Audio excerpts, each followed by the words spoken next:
What's up, everybody? This is the Toasty Podcast, Toasty Slice. Today, I'm just going to give you guys some quick updates on some news that's happening surrounding the stuff we've talked about previously in the last couple of weeks, so I can keep you guys updated. That is the whole point. Also, guys, just wanted to let you guys... Oh, wow, I say guys a lot. You notice that? Anyway, I want to let everyone know that our last episode, the latest one, the long one that I do with Matty B every single week, wasn't that good. The audio wasn't that good again. We had some issues there, so it won't be posting. I won't be posting that. I just don't want to post bad content anymore. I'm done with that. So I'll have some clips of it on YouTube. You guys can go watch some of the clips whenever I post those up. You know, I'm not going to post them all at once, of course. You got to make the algorithms work. Haha. Anyway, so I'm not going to do it all at once. It'll be, you know, every day, every other day, something like that. You know, you'll get some snippets of the stuff that happened. And, of course, I'm going to put the Facebook Warrior segment up because we got to know all those comments and see what people said, you know. To the question I had about China, no, not China at all, actually. That was the last week's question. This question was about immigration and migrants, illegal and legal, and whether that affects voting. So juicy content there. You guys be sure and check that out on our YouTube channel, The Toasty Podcast, of course. And before I continue, smash that like button or follow button if you're on any podcast platform. Go ahead and review us if you're on iTunes. Let us know how bad we are. And also, go ahead, click that share button. That is the most important one. Share the show. That is how we grow, guys. That is exactly how everyone knows about us. Maybe you have some friends, and maybe you're embarrassed to even tell anyone that you listen to us. I get it. I've been there before, you know. I never wanted to subscribe to the fact that I listened to Tim Pool or I've seen Steven Crowder and I actually liked it. Never wanted to say that before. Really, really close. You know, the silent majority is a real thing, and I get that. And those are the people that we're trying to talk to right now. Why don't you share it on your Instagram story or Facebook story instead? Because that way, you know, people see it, but stories aren't always, you know, there's not a lot of flack around there. You don't have to, it's not always up. It stays up 24 hours and it's gone. That's how I get around the whole being afraid to post something feeling, you know, if you will. I don't know if they call that something. Being afraid to post something syndrome. Anyway, so if you're one of those people out there, I get it. Go ahead and post it on your story, man. Go to Spotify or Apple and you share it. And when you share, you know, the little screen comes up on your iPhone or Android and you click where you want it to go. Instagram. And it should let you choose Instagram stories or feed. Click stories and then boom. There you are. You are in business sharing the Toasty Podcast so we can grow and we can tell people the truth about everything in today's society, culture, and politics. All right, guys. Today I wanted to give you guys an update on, you know what? I'm going to try something. I'm going to challenge myself not to say guys that often at all. This whole episode, every time I say guys, I don't know what I can do. What can I do? What's the challenge I can do? Every time I say guys, I mean, it's not a drinking game. Or else I would say, take a shot. You know, it's not how this works. Guys, every time I say guys, you know, I'll give someone a shout out on our Instagram stories. I don't know, something like that. Does that work for y'all? Whatever. If you see, guys, I'm wearing if you see everyone, I'm wearing a... If you're on YouTube right now watching this, I'm wearing a weird, cut-off t-shirt. I do wear those. Don't make fun of it. Actually, you know what? Go ahead and make fun of it. I don't care. I just got done working out because you got to stay fit. You know what I'm saying? Anyway, yeah, brother. So Biden administration issues targeted moratorium on evictions for areas hit hardest by COVID-19. Guys, if you watched if you listened to the last or watched the last podcast I had, it was about the Biden administration not doing anything because our debt ceiling is too low as it is, and he'd have to get, he said this, that he would have to get congressional approval, and he does not have the legal capacity to just do it himself in order to extend the moratorium. Well, it turns out he lied, because he can. Biden administration issues targeted moratorium, and they extended it till October. I'll read this a little bit here. If you guys want to know, ladies and gentlemen, if you want to know what I'm reading or where I'm reading from, it is ground.news. They are the best source of news I use. They have all the news sources aggregated together, so you have every single news source you could possibly imagine. See what all they're saying. See what the differences are. That's what I encourage you to go to ground.news and look at one thing that you're interested in, one topic you're interested in, and look at how different each news source reports on it.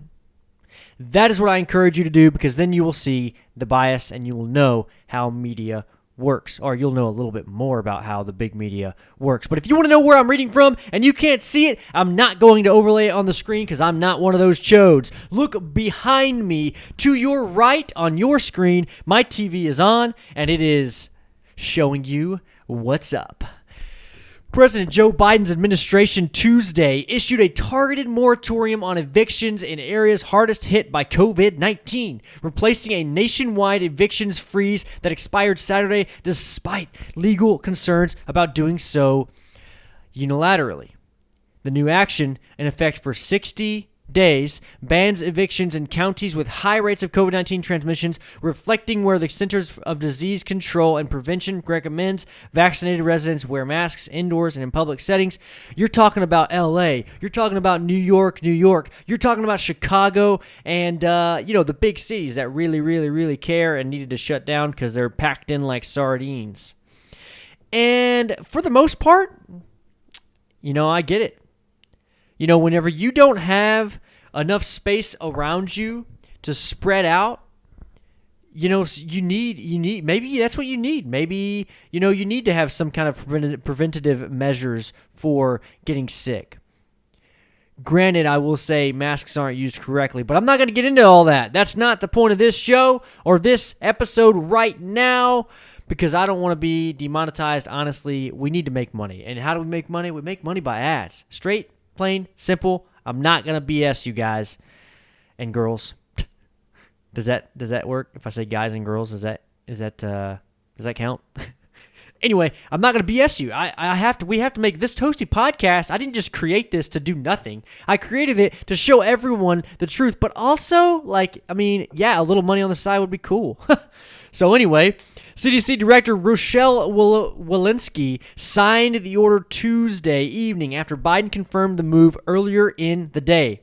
The president said that he sought input from constitutional scholars. Ooh, wow. Scholars to determine whether the CDC had the legal authority to issue a new evictions action, but that it was unclear whether it could pass a constitutional muster. So bottom line is, the CDC, the Centers for Disease Control and Prevention, are the ones that put this ban in place for evictions.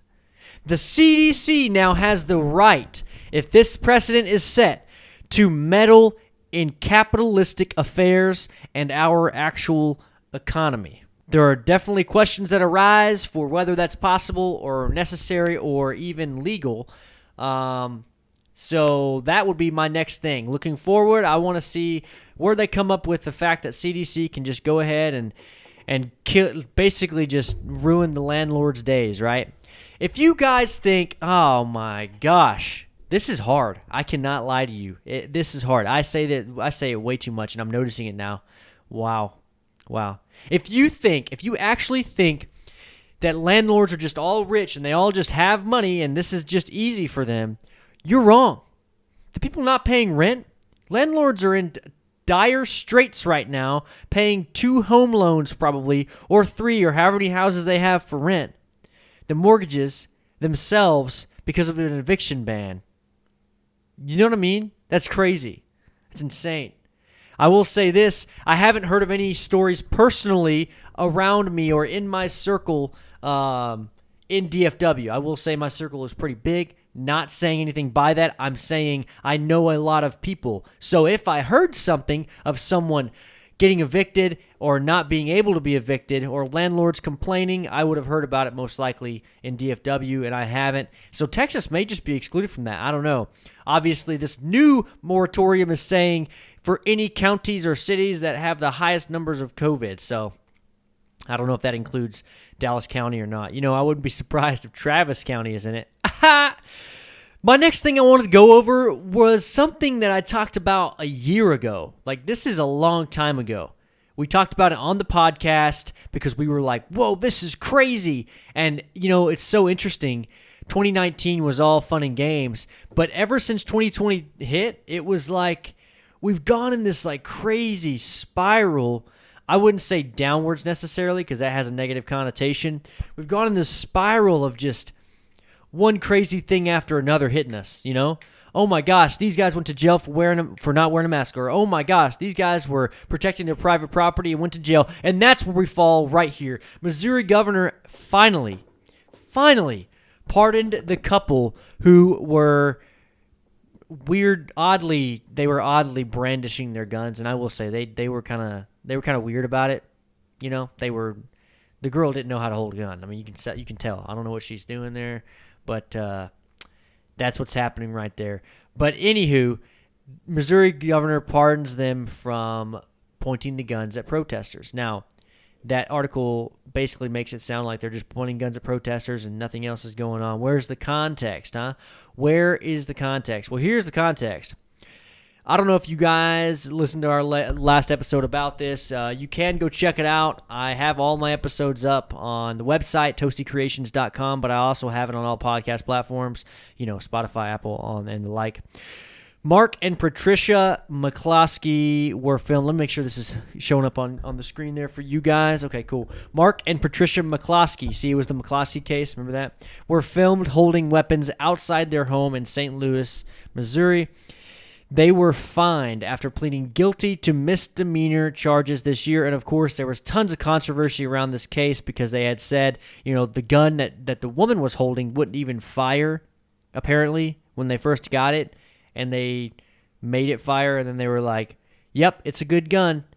You can count that as a weapon, you know, as if it would have done anything with it in her hand. She probably wouldn't have fired. Anyway, Missouri's Republican Governor Mike Parson has now pardoned them, something he had promised after U.S. conservatives began to support the couple.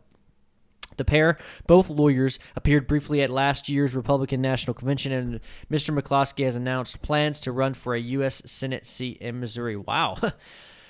Big moves. McCloskey. When the angry mob came in to destroy my house and kill my family, I took a stand against them, he reportedly said in a recent campaign video. That is exaggerating, but still they were on his private property. Okay, guys, just get that. Let's get one thing straight. They were on his private property, and he was defending his private property. That's all I'm going to say about this. I'm not going to say any more. I'm not going to say all the stuff surrounding it. That's it. That's all there is to it. And moving on. I'm going to move on to something happening right now. That was the update. You guys get that. I got to move this. I can make this quick. You know what I mean? This is the toasty slice, not a toasty loaf. You know what I'm saying? Biden chides Republican governors who resist vaccine rules. And the reason I'm bringing this up is because it's interesting, the follow-up that happens. So far, only Arkansas. But let's dig in. Let's dig in. So, President Joe Biden on Tuesday called on resistant Republican governors to get out of the way, quote unquote, of vaccine rules aimed at containing the more transmissible and dangerous COVID-19 variant. He backed city and private mandates requiring people to be vaccinated to go about some daily activities. I want to know if this is going to backfire. I talked about this in a previous episode of Toasty Slice. If they mandate vaccines, I just said, you know what?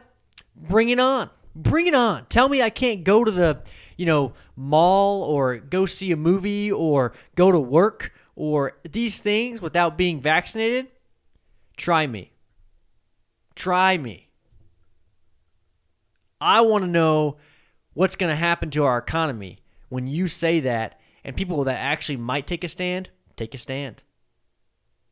And don't be a coward. That's all I have to say about this. If you believe in the things that I believe in or other people surrounding me believe in or the Toasty Podcast believes in, then you'll take a stand. You will do it. And this is not some weird, hype up in a way. I'm just a hype guy. I'm just a hype guy. Everything I say is it's a hype. I'm hype. So anyway, he's talking about Texas and Florida, obviously. Right? I mean, you can tell he's implying it. Speaking from the White House, Biden sharply criticized Florida Governor Ron DeSantis, Texas Governor Greg Abbott, and other officials who have moved to block the reimposition of mask mandates to slow the Delta strain of the virus. The strain is surging in their states and other parts of the country that have large numbers of unvaccinated people. If you're not going to help, at least get out of the way of people trying to do the right thing, Biden said. And from what I know, they're not in the way. You can go almost to any clinic right now and get the vaccine. Plain and simple. You can do that. It is your prerogative. It is your choice. You do what you need to do. If you have older people in your household constantly and you're always around them, maybe do it. Maybe do it because you think that it might help and prevent them from getting sick. Whatever. That's fine. You do you. That's what I'll say about this. I'm just not going to go any further, but he's acting as if Texas and Florida are like actively mandating not getting the vaccine, but they're not. They're not. All DeSantis actually has said on video is it should be your right to choose, plain and simple, and that's all there is to it. Biden endorsed New York City's move to require vaccinations to dine indoors or go to the gym, as well as corporate moves to require vaccines to return to work, and said more localities and businesses should follow suit. Such policies have been barred to varying degrees in at least 7 GOP-led states. But what they won't talk about, what none of these politicians will talk about, no one on the right or left, honestly, none of them talk about rising crime rates, people moving out of these big cities in flocks, in herds, and more places for rent being available in New York City than there ever has been before. Those are things happening right now. But no one will talk about those things. They'll just talk about, we are mandating vaccines. New York City's mandating vaccines, fighting the good fight. It wouldn't matter anyway. Who's going to your stupid gym? No one. No one's going to their stupid gym because all of them are gone. They're leaving. They're peacing out. Peacing out, brother bear. Moving on, I wanted to bring this article up because after doing this right here, literally, and I don't know the time frame. Honestly, it could have been before, okay? But looking at ground news, the way these articles were updated, I got 2 different articles. One was from today. Well, Biden did this on, when did he do this? He did this on Tuesday. So Biden gave this speech on Tuesday saying, "Get out of the way, Republican governors." 2 hours ago, well, today, this morning, I guess it was a different time zone, but 8/4/21. Okay, so yeah, today, this morning, Arkansas governor says he regrets signing ban on mask mandates. Wow. And I don't know for a fact, guys. I really don't know when he said this. He could have said it before Biden came out and, criticized Texas and Florida's rules. But the fact of the matter is, I would not be surprised if the Arkansas governor, Asa Hutchinson, I don't even know if that's how you say it, says he regrets signing. I wouldn't be surprised if he says this after Biden came out and said, "You guys suck. I hate Republican governors." You know what I mean? But he says he regrets signing a ban on mask mandates in schools as he asks the state legislature to reverse the decision. Can you believe that? Arkansas, your governor is asking to reverse a bill that he signed. A bill. It's like getting married and divorced, getting married and getting it annulled. It's like he got married in Vegas and he's like, "Oh, crap, that was a mistake." But that's not what happened. He's treating it like that. If you have a governor that can't stand by his own decisions on his bills, he needs to get out. He needs to not be a governor. A governor is supposed to be a leader, and he's supposed to make his decisions based on his administration and his insight into a matter, and then say, "This is what we're doing." Boom. And I'll tell you right now, if Texas decides to do the same thing and come out and apologize and reverse the no mask mandate bill or whatever, oh, man, Governor Abbott would not get voted for again. So he probably won't do that for political reasons, unfortunately. DeSantis? Oh, no, he's good. DeSantis, I think, will just hold his ground. From what I've seen from DeSantis, he'll just hold his ground. And that's really the principle of it. I don't give a crap if it's mask mandates or vaccine mandates or I don't know, haircut mandates. I don't give a crap what it is. It doesn't matter. You got to stand by your decisions. And that is the biggest issue I have with the Republican Party. They are cowards. They will not stand by their own decisions, and they constantly are scooched back into the corner almost willingly. That is ridiculous. Didn't know this podcast was going to get so crazy. Anyway, guys, that's what I have for you today. It's a crazy week in Texas and in the podcast universe. Thank you for listening or watching if you're on YouTube. And as always, share the show. And if you haven't already, go check out our website, toastycreations.com/shop. And get your Toasty apparel today because that helps the show. We can't grow if I don't have money. Straight up, that's how it is. So, stay toasty. Toasty.